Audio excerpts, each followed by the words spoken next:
Right, good morning and welcome to this meeting of Western and Southern Area Planning Committee on Thursday the 3rd of April 2025. For the benefit of the public attending today or watching on the live stream, I'm Councillor Bolwell, Chair of this committee. My Vice Chair is Councillor Isenk. The meeting is being live streamed and will be available to view on the Council website after the meeting. By attending this meeting, you consent to being filmed. Can I remind everyone that when you are speaking, please speak directly into the microphones so that you can be clearly heard and seen. The Planning Committee is not a public meeting, but a meeting to which the public is invited. All attendees must comply with the ruling of the Chair. They must not interrupt the meeting or cause undue disturbance. To support this, please switch off your mobile phones or select silent mode for the duration of the meeting. And those using Teams, please ensure microphones are on mute and your device volume is set to 0 to maintain audio quality. Only those who have registered to speak in accordance with the speaking protocol will be invited to address the committee for a maximum of 3 minutes. That will be limited to the first 3 people objecting to and the first 3 people supporting the application to have registered along with the Parish Council and Ward member. No material is to be circulated to members of the committee. We have 2 applications to determine today. The case officer will be invited to present the report and recommendations. Next, I will invite members of the public who have registered to speak with the Democratic Services Officer before the deadline to address the committee in the following order. Public against, public support, applicant, agent, town, parish council and ward members. Each speaker has a maximum of 3 minutes. There are no public speakers today. Following on for the registered public speakers, the planning officers will have the opportunity to address any salient points they wish to clarify. And committee members will be given the opportunity to ask questions of the planning officers before moving on to their debate. When we go into councillor questions and debate, for the benefit of the public watching, can members state their name and ward when addressing the meeting? I'm now moving to roll call and introductions. Committee members here today, Dave Bolwell is myself, Councillor Neil Isenk. Morning, Chair. Good morning, Neil. Councillor Belinda Borden. Good morning, Belinda. Councillor Louise Bown. Good morning, Louise. Councillor Simon Christopher. Good morning, Simon. Councillor Paul Kimber. Good morning, Paul. Councillor Craig Monks. Good morning, Craig. Councillor David Northam. Good morning, David. Councillor Lou O'Leary, I believe, is not here. Councillor Pete Roper. Good morning, Pete. And Councillor Kate Weller. Good morning, Kate. I'd also like to introduce the officers present. We have Anne Collins, Development Manager, Area Manager. We have Marianne Ashworth, Lawyer, Regulatory. Morning, Marianne. Nicola Yates, Conservation and Design Officer. Josh Causey, Planning Officer. Josh Kennedy, Democratic Services Officer. And John Miles, Democratic Services Officer. Moving to item 1 on the agenda, apologies. Any apologies, please, Josh? Thank you. So we've received apologies today from Councillor David Shortell and Louis O'Leary. Thank you for that, Josh. They're noted. Item 2 on the agenda, declarations of interest. Members, do you have any declarations of interest? I note there are 2 applications for Weymouth, and I believe we have some Weymouth members on the committee. So, Councillor Kate Weller, please. Thank you, Chairman. I think actually it's only 1 application from Weymouth, and 1 is Chickerell, I think, isn't it? So I'm declaring for the Weymouth application, please. Thank you very much. Anybody for the Chickerell application? I do apologise, my geography is not as good as yours, Kate. There are no further declarations of interest. Okay. Item 3 on the agenda, to agree and sign the minutes of the meeting held on 27th of February 2025. If everybody's happy that they're a true record of the meeting, I will sign them after this meeting. Okay, thank you, members. Item 4, public participation. There are no members of the public wishing to speak today, so we'll move on to item 5, planning applications. Item 5, the planning application P/FUL/2022/02899 has unfortunately been deferred because a new issue has arisen since the publication of the agenda, which officers haven't been able to consider in their recommendation. I will now call on Anne Collins to provide further details on the referral. Thank you. Thank you, Chair. Yes, unfortunately, since the agenda was published a week ago, just over a week ago, and issues come to light in respect to surface water flooding. So it is a matter that we need the applicant to consider and we need to consider as officers. So that's the reason for deferral. We will bring the application to committee in due course, but only once that matter has been fully considered and addressed in the officer's report. Thank you, Chair. Thank you for that, Anne. So we'll now move to item 6 on the agenda, which is P/FUL/24/06137, Car Park 27, Surrey Close, Granby Industrial Estate, Chickerell, presented by Josh Causey. Josh, would you like to present, please? Thank you. Thank you, Chair. So this application is P/FUL/2024-06137. So it's the car park at 27 Surrey Close, Granby Trading Estate at Chickerell, and the proposal seeks to extend the car parking provision to the existing industrial units and businesses. So on the screen we have the site location plan. So we have the site access here shown in red up to Surrey Close, and then we have the proposed area of car parking here. So again, we then on the right-hand side have an aerial image. So again, Surrey Close, and the proposal site is this small area of green space here. So moving on to the site plans. So on the left-hand side, we have the existing site plan. So again, we can see the existing car park and the blue showing the existing industrial building. We then have the application site, which is the small grass area contained here, with the small pathway shown in purple there. On the right-hand side, we then have the proposed site plan. So again, showing the same area outlined in red with the parking provision in place, as well as all the road markings that will be present. Again, the existing building shown in blue. Some site photographs of the area. So this photograph here is stood at the top of the existing car park, looking towards Surrey Close. So Surrey Close is the road leading in here. And then the photo here on the right-hand side is looking north towards the site from the existing car park.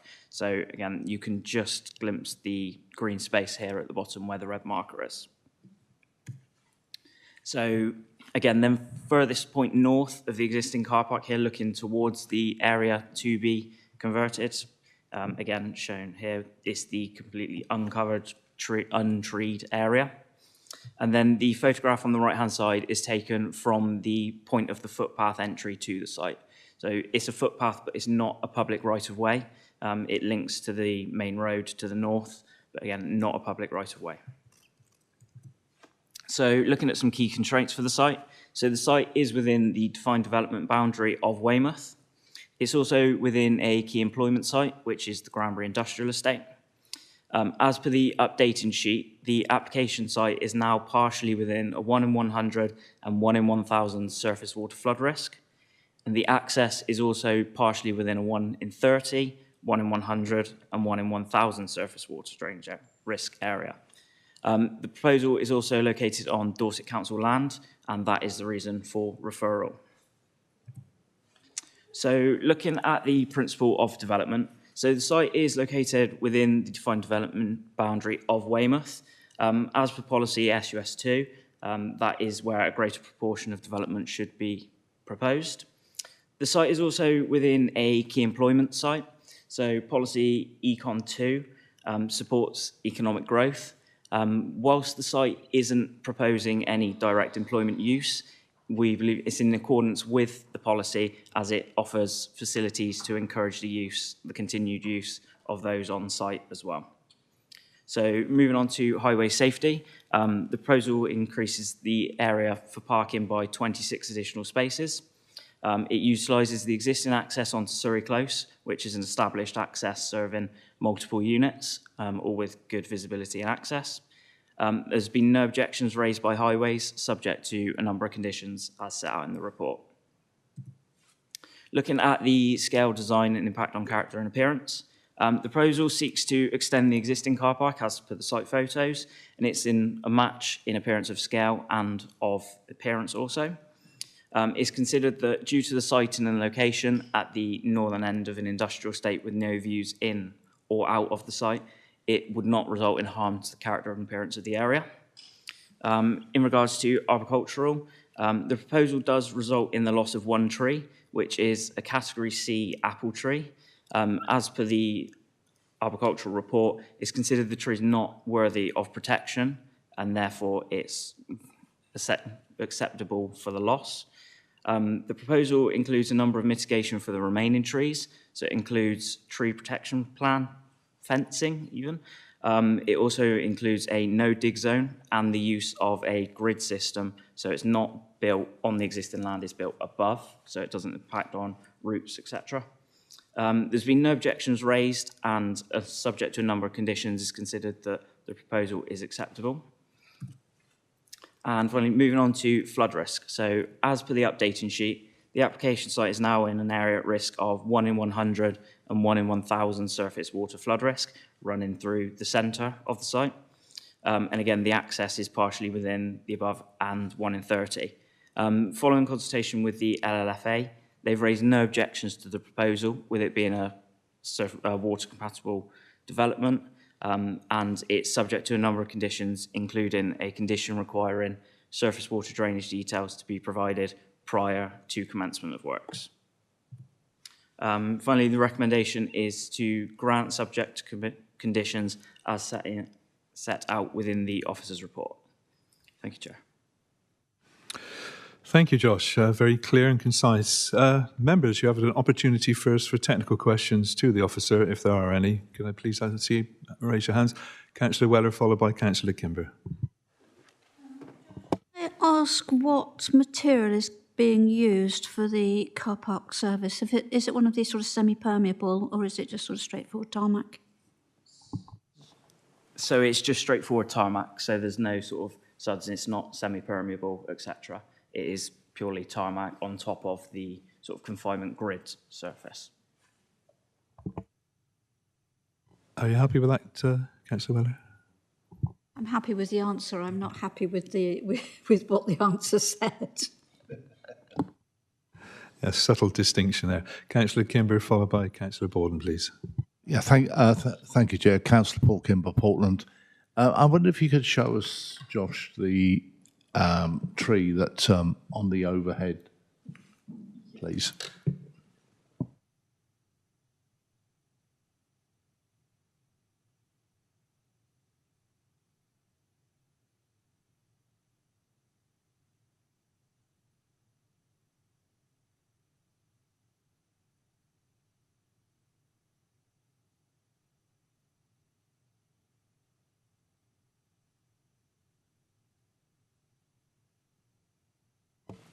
So the tree in question is located to the left-hand side.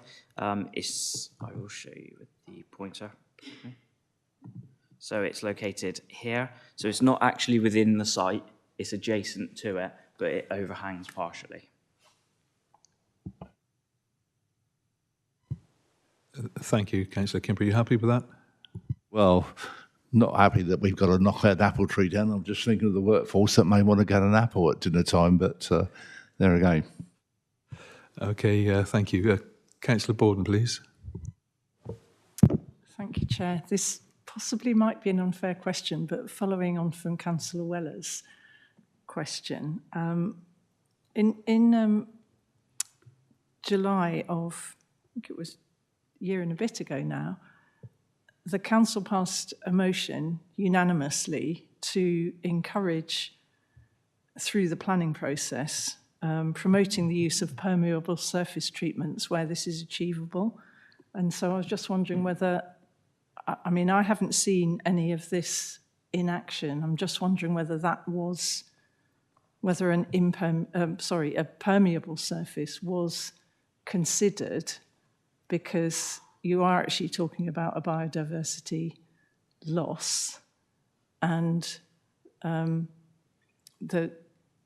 this just strikes me. I don't understand why we pass motions that then nothing then comes of them. So I don't know, that might be a bit unfair.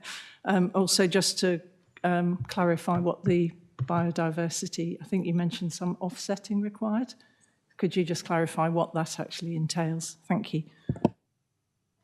Yes, so in regards to biodiversity net gain, it's covered within the officer's report. So the proposal does on-site result in the loss of a not habitat, but area that's classified as medium distinctiveness. The proposal then includes a landscaping plan for off-site mitigation, so it does meet the 10% net gain subject to compliance with the condition. So yeah, it's off-site biodiversity gain because they don't have the ability to do it on-site. Josh, do you wish to let Anne Collins speak on this? Because I'm sure the permeability question is an interesting one. Thank you. Thank you, Chair. Yes, I mean, I don't think they've provided any information as to why they couldn't do something that was more permeable. But I mean, a permeable surface is really to try and, in part, stop the water having to go off to the public sewers, etc. And in this case, I think they're proposing that it drains off to an existing surface water drain into a soakaway. So, yeah, it's in planning terms, it's acceptable as proposed. And they're going to do this cellular design under the tarmac to prevent any damage to the trees. So all we've got is the loss of one very small Category C apple tree, which wouldn't be worthy of a tree protection order. So it is considered acceptable in planning terms. Thank you, Anne.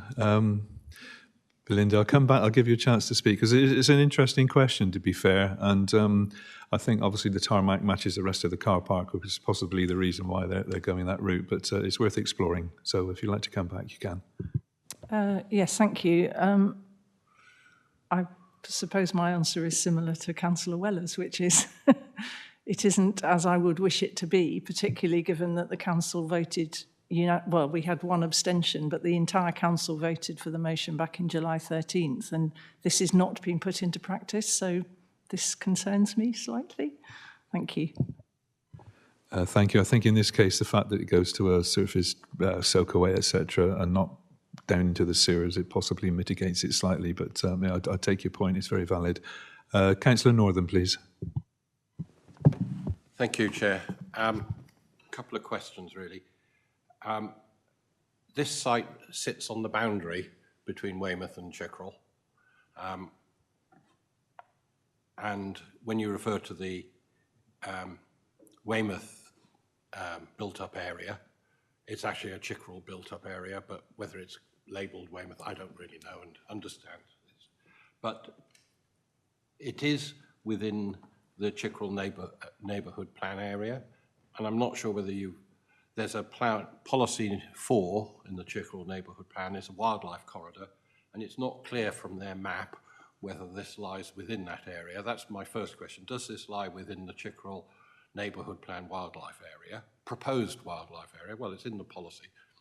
And the second one was, if you can go back to the map, could you just put the map up on the screen? Thanks. That you were showing just a moment ago.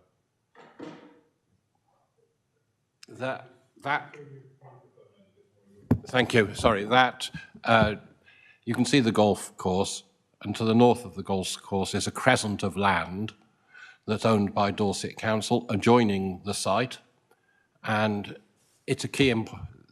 The site, we're told, is part of a key employment land. That crescent of land, I believe, is open to up for sale or up for alternate use as an employment site. And I wondered whether there was any view as to whether this route formed part of an access to that employment site. I'm just asking, let's ask it as a question, has a dialogue taken place with the assets team who are trying to make a sale of the site to the northeast? So 2 questions there, please. I will pass that over for Josh to comment on, but obviously we have to deal with this application regardless of what may come in the future. But over to you, Josh, please. Yes, so it's actually located outside of the Chickerell natural boundary. It actually runs across the top here, so it doesn't actually touch the site. The site is actually fully outside of that designation. It's fully outside of that designation. It's not located within it. It doesn't touch it at all, so it's outside. In regards to conversations as to the rest of the area outside of the application, it's not being considered because we can only consider what we've got in front of us in the application. So no conversations with the assets team. As far as we're concerned, it forms an extension to the car park for the existing units that are there. It doesn't seek access for a new unit, proposed parking for anything to do with new uses on the site. Yeah, thank you, Josh. Councillor Northam, you happy with the, well, you may not be happy with the answer, but are you content with the answer? I think I have to be content, but I worry that it's another example of bits of Dorset Council not talking to other bits of Dorset Council. And I think if you look at the assets and the access to that asset, you wouldn't want it directly off that roundabout. You would want it off this road. So I would suggest a conversation is required there. It may be outside our remit. Thank you. Thank you. That's noted, Councillor Northam. Councillor Weller, I believe you wanted to come in with another comment. Thank you very much. If I can come back. We said earlier about small applications, and on the face of it, this is a small application. It's 26 spaces, and it's no big deal. However, as Councillor Borden points out, we did all vote for a particular policy.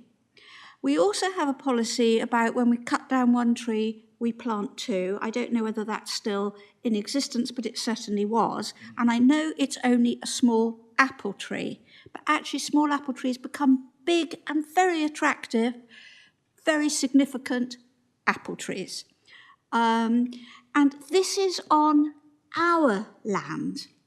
If we don't make a stand about adhering to our policy when it's our land, it puts us in a very difficult situation when we demand that other people pay respect to our policy. And on that basis, and I know it sounds, I understand that it sounds ridiculous, but I'd really like to say, no, I don't have any objection to it being a car park, none whatsoever, but I do object to the treatment being utilised for this particular car park, because there's no reason why it shouldn't be permeable surface, and you say it's going into a soakaway.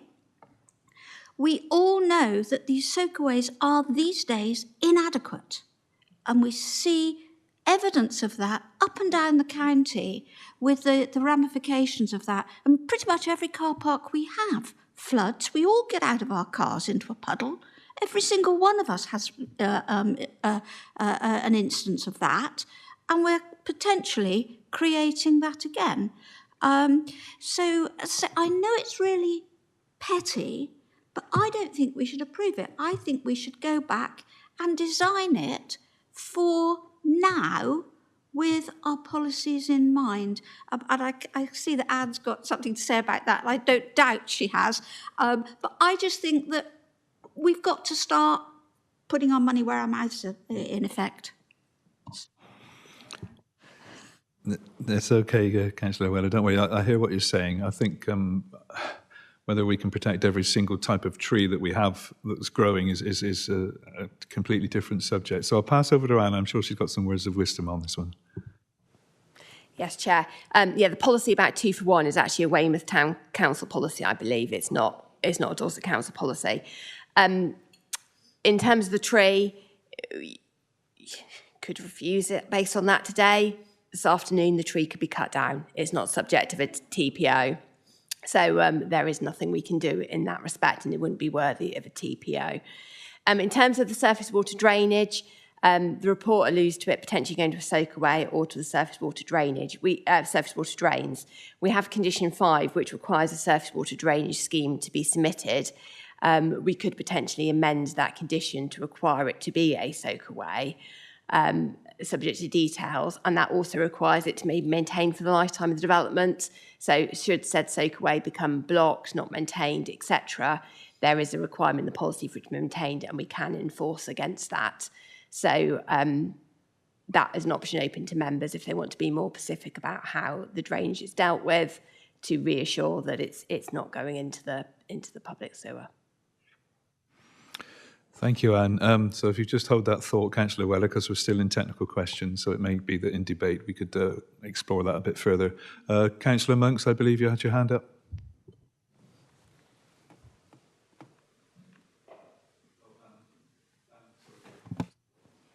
Thank you, Chair. Councillor Craig Monks, Bedminster Ward. Probably a stupid question, which was lost on me flicking through the paperwork, and I can't find it now, but talking about drainage and floodwater and everything else, it's possibly a prudent question. Within the plans and part of the justification in terms of the surface materials and things, obviously I heard, forgive me, I'm not sure who said it, but about the soakaway being the main drainage solution for the new part of the car park. Is the soakaway the existing soakaway for the car park that's already there, and this new car park will plumb into the existing, or is this a new soakaway? Or is that a really stupid question?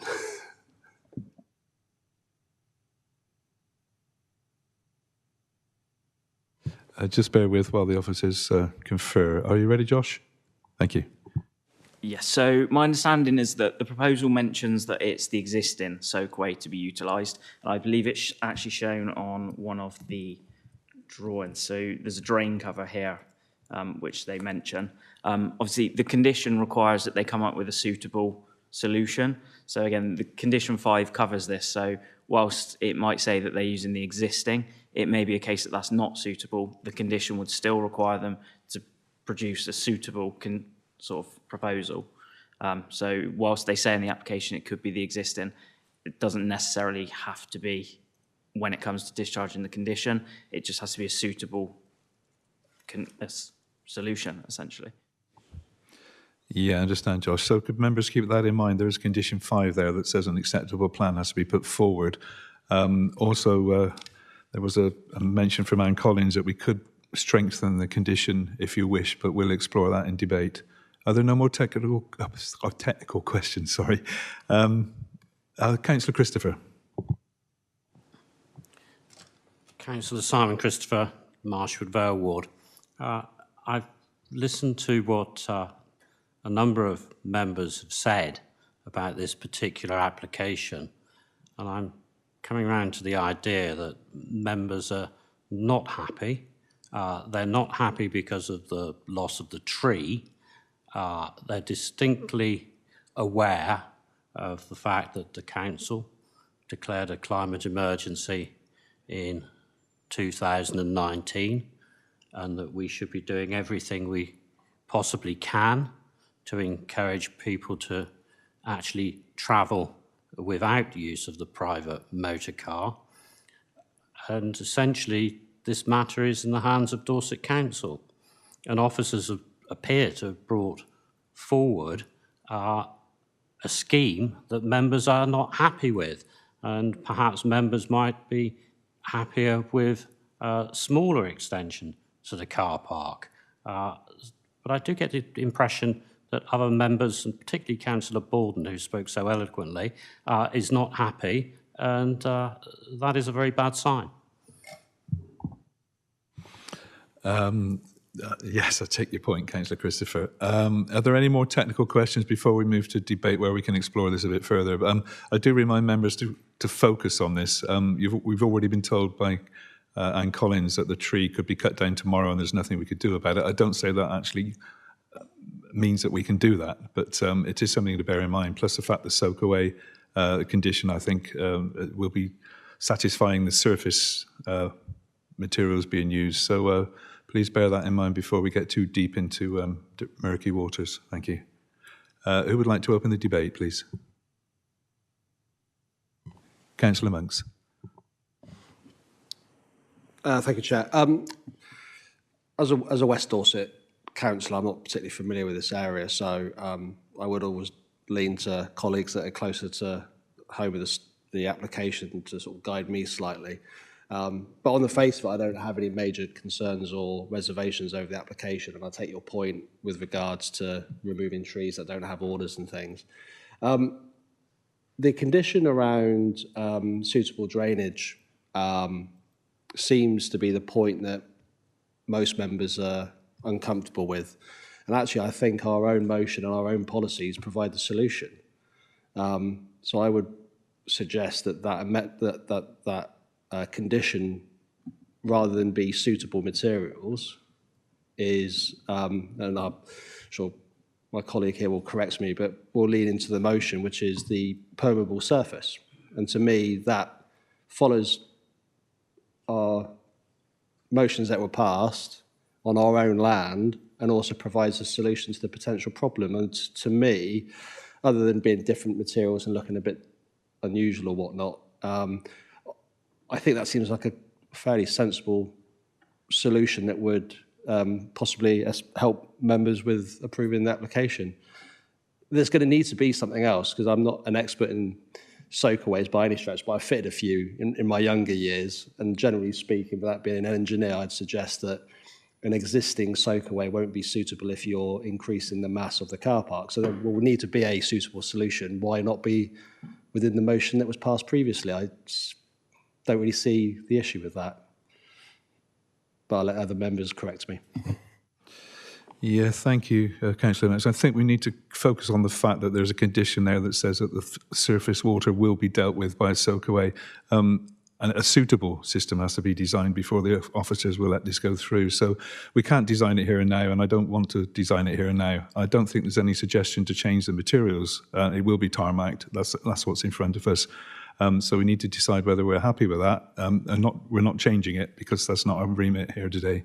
We have to vote on what's in front of us. So I don't want to explore this too much longer. I think we're really getting in a bit of a loop with this one. Councillor Northam, and I think Councillor Weller put her hand up as well. So I'll take Councillor Northam first. Thank you. Thank you, Chair. Councillor Northam, Upwey Broadway Ward. The landscape plan shows the car park and what greening is going to be done around the car park in the corners particularly, and it shows planting of 2 new trees, Sorbus acuparia, which has berries. That's about all I can tell you from the picture. And as such, it meets that 1 for 2 policy that Weymouth Town Council has, which wouldn't apply because it's not in Weymouth, but nevertheless, the principles applied. And I agree with what you said about the drainage. It has to be a suitable scheme agreed by the drainage people. So I see no problem with this moving forward, and would like to propose we accept the motion. I'd also like to comment that we've asked a number of questions that do raise the question as to whether items that don't come to committee get the same scrutiny. Thank you. Yeah, thank you, Councillor Northern. I think that's noted. Councillor Weller, please. Thank you very much, Chairman. If that's a proposal from Councillor Northam, then I'm happy to second it. What I'd to amplify that, I think that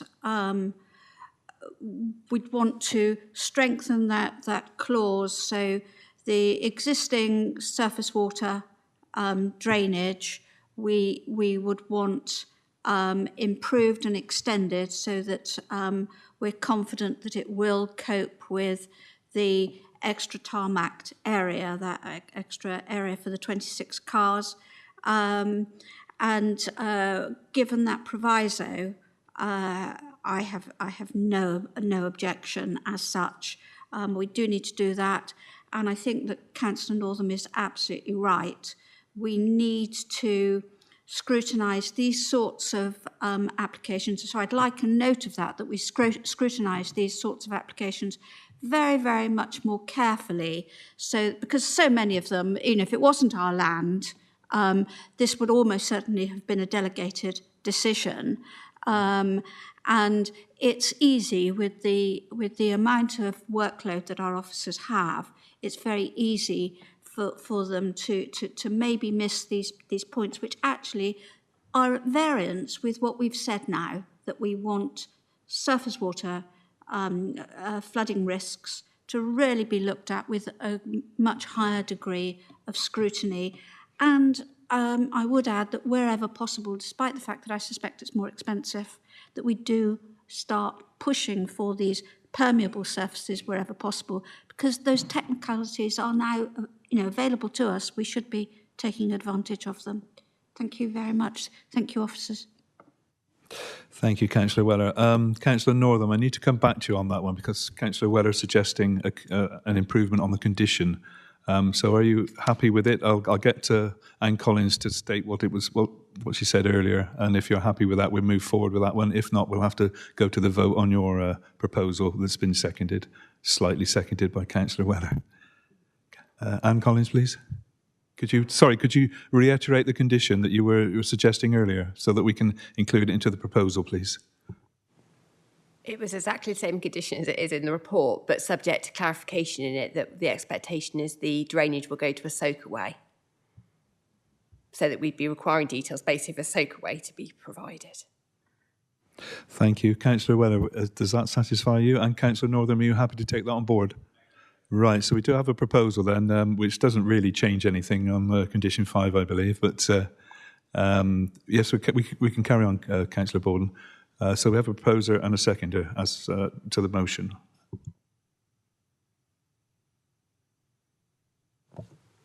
Thank you, Chair. Can I just read out the motion that was passed in July 2023?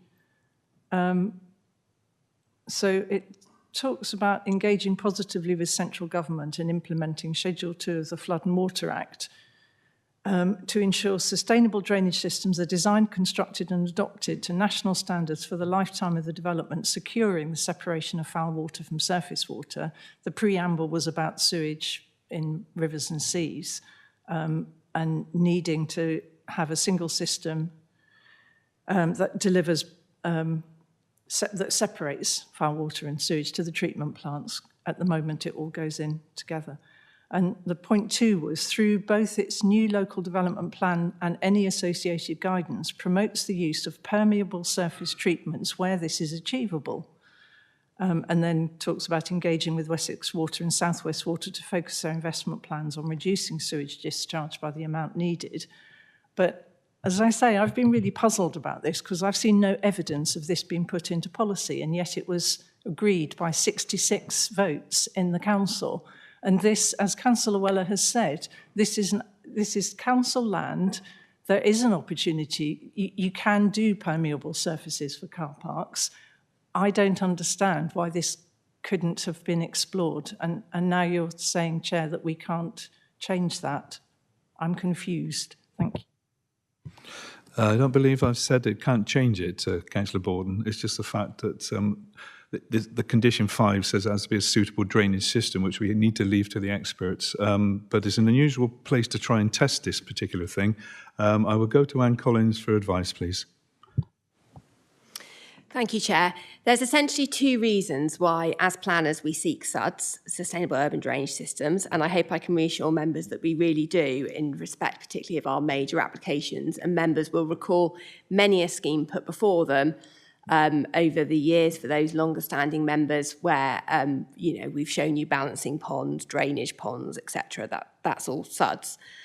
Sustainable Earnest Drainage Schemes. And there's essentially 2 reasons why we seek it in terms of national policy. The first main one is to avoid increasing surface water risk, and the second one is obviously to try and separate it for the reason that Councillor Borden's talked about it, preventing it from going to the public sewer. Here, there's no intention that the drainage goes off to a public sewer because we can control this by condition. And the fact we've put a condition on the first place was to address the second issue of surface water flooding. So there is no requirement in policy for permeable surfaces in our current local plans. The local plan you're considering here is the West Dorset and Weymouth and Portland one. There may be obviously moving forward through the new Dorset local plan, but we don't have that plan yet, and therefore we don't have a policy. National policy, the NPPF, only requires it in respect of controlling surface water flooding, and condition 5 adequately does that, Chair. Thank you, Anne. I think it basically comes down to the fact that policy doesn't cover it. However, that's definitely something for the new local plan, I think, Councillor Borden. Councillor Christopher. Apologies, Chair, but as an accountant obsessed with numbers, I fail to see what is the rationale for having 26 parking spaces and not to accommodate the thought of members. I think there is perhaps a consensus that members might have been happy if there had been a proposal for a smaller extension. In circumstances where Councillor Borden quite rightly pointed out the climate emergency, this council would probably be better placed if it was spending money on encouraging people to travel together to Chickerell using less cars. But I do not see why officers cannot come back with a new proposal for less car parking spaces. Thank you, Councillor Christopher. I think we need to focus on the fact that we have a proposer and a seconder to accept the recommendation. If some members wish to go a different route, that's their choice, but I think I'm going to go to a vote on this one now, and we'll see what happens after the vote as to whether it needs to further discussion. So could I ask all those in favour of the officer's recommendation to approve this application, please raise your hands. That's 6-4. Against? 4 against. Any abstentions? No abstentions. In that case, members, I'm afraid, I do apologise to those who weren't successful, but that's, that is approved. We'll now move on to item 7, which is P/LBC/2024/07511, which is Weymouth Town Bridge, St Thomas Street, Weymouth, DT4 8AW, presented by Nicola Yates. Over to you, please, Nicola. Thank you. Chair, may I speak, please? I'm sorry, Councillor Christopher, we're moving on to the next item now. You can talk to me afterwards if you like. Thank you.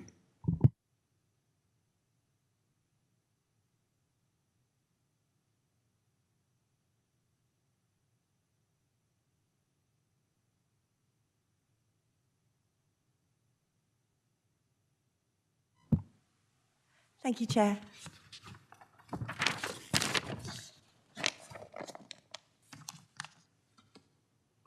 This listed building consent application has been brought to Planning Committee as the structure to which it relates is owned by Dorset Council. The application P/LBC 2024/07511 is regarding Weymouth Town Bridge, St Thomas Street, and is for works to repair and refurbish metalwork on the parapet and bridge, including repainting works. The application site is within, is Weymouth Town Bridge highlighted in red on these site location plans. The bridge is Grade 2 listed and is located within the Weymouth Town Centre Conservation Area. Weymouth Town Bridge was constructed between 1929 and 1930 and is a twin-leaf steel lifting bridge which provides a connection to the town centre from the south via St Thomas Street. The structure spans the River Wey, which provides a link between the harbour and the sea. The bridge is required to lift to permit marine traffic to travel to and from Weymouth Harbour, and the lifts are scheduled and undertaken by the Harbour Master's Office. The significance of this structure is derived from its architectural and historic value, and the bridge makes a positive contribution to the Weymouth Harbour scene and the wider conservation area. Following Dorset Council's regular regime of inspections, it has been identified that the existing parapet panels, posts and troughs are in need of repair. The submitted design and access statement gives details of the current condition and justification for the proposed works. Furthermore, pre-application advice was sought following trial panel works, and this application has been informed by these discussions.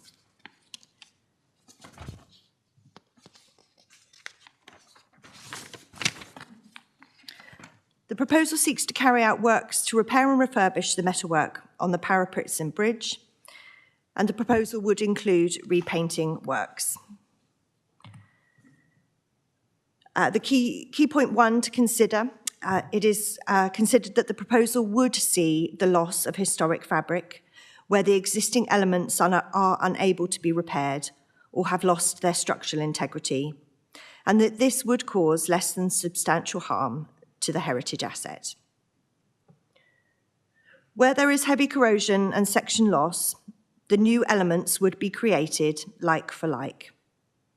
And therefore it is considered that the extent of loss would be relatively minor and replacements would match the existing in material, design and colour. The only deviation from the existing is to the panel ends to each section, which would need to be slightly modified for refitting purposes. Key point 2, it is considered that the proposed works would see little change to the existing character and appearance of the bridge, and therefore would not be detrimental to the special character and local distinctiveness of the conservation area. And key point 3, the proposal is necessary to preserve and protect this listed structure from further damage and ensure that the structure is fit for purpose, which, given the constant use as a crossing for vehicles and pedestrians, is considered a substantial public benefit.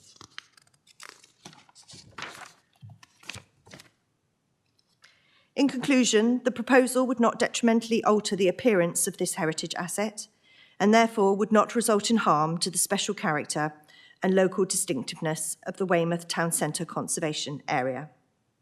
The proposal would result in less than substantial harm due to the loss of historic fabric.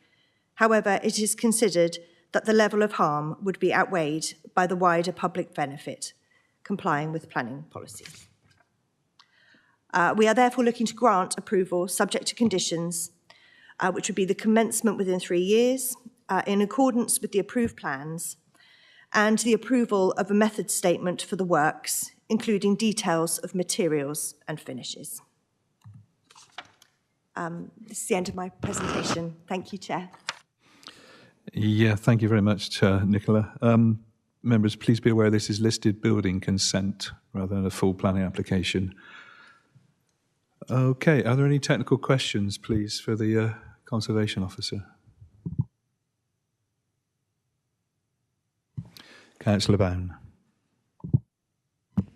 Thank you, Chair. Councillor Bown, Radipole Ward, which is in Weymouth. I just wanted to ask, what do you foresee would happen to Weymouth Town Bridge if you did not carry out these works?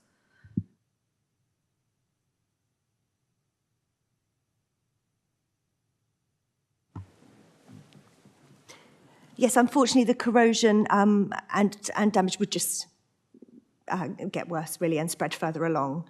At the moment, there's pockets of damage where sections are going to have to be replaced, but it's relatively minor at the moment. But I'm sure if left, it would get worse. Thank you. Can I ask another question? I wondered, so do you foresee, will it be more expensive if we don't do this now? Is that what you're saying? I assume so. Costs haven't been submitted as part of this application, but it would stand to reason that it would. Any other members wishing to speak on this? Oh, sorry, wishing to ask technical questions before we move to the debate? Councillor Roper. Thank you, Chair. Councillor Pete Roper, Portland Ward.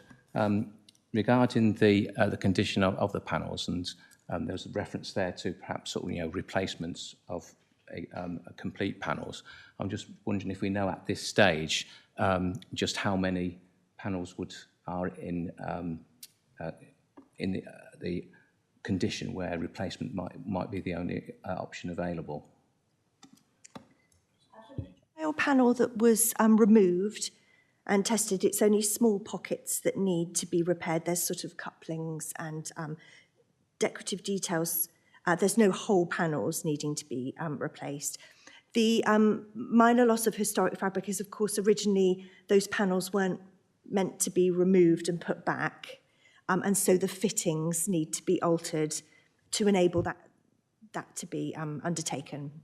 So it's sort of more of a modern adaptation to allow that to happen. Thank you. Councillor Roper, are you happy with that? Okay. Any other technical questions from members? Councillor Bown. Oh, thank you. I just wondered, so are you taking the panels away and mending them off-site so they won't be disrupted? You won't have to shut the town bridge?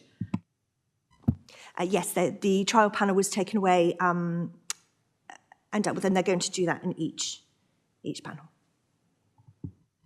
Can I just check this listed building consent, so the method of operation, etc., is not necessarily what we're looking at today?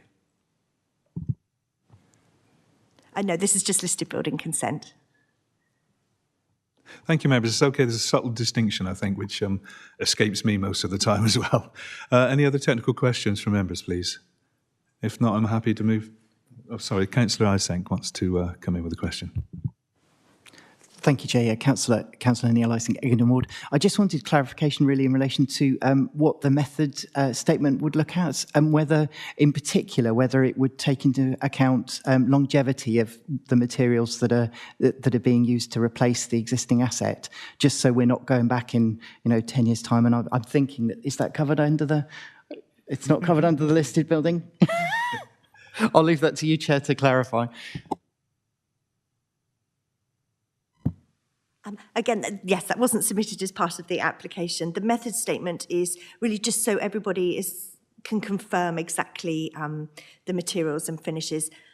Because they've only done a trial panel, I don't know if there may be more on other panels that need to be removed, but it's setting up that method for each panel so it's consistent. Yeah, thank you, Nicola. Thank you, Councillor Isenk. I'd like to move to debate now, please. I think there's not too many technical questions left on that one. Councillor Monks. Thank you, Chair. I have no issues with this application. I'd be happy to recommend approval in line with the conditions, but I'm also very happy to allow members that are close to home to share their views. But I think we have an obligation as a council to look after our bridge. We wouldn't want it to fall down, so I'm happy with it. Thank you, Councillor Monks. I've made a note of that. Councillor Kimber. Yeah, happy to second. Assume in line with the conditions as well. Okay, anybody else wishing to debate on the motion? Nobody's looking enthusiastic. In that case, I'll go straight to the vote on this one. All those in favour of granting subject to the conditions? That is, how many? No, I don't think Councillor Christopher has raised his hand, has he? Okay. One abstention, the rest are, so that's 10, is it, or 11? 8. 8 for one abstention. Thank you, Anne Collins, for stepping in there. In that case, it is approved. Moving on to item 8, urgent items. There are no urgent items. And item 9, exempt business. There is no exempt business. Therefore, I will close the meeting at 10:53 exactly. And thank you very much, everybody, for your input this morning.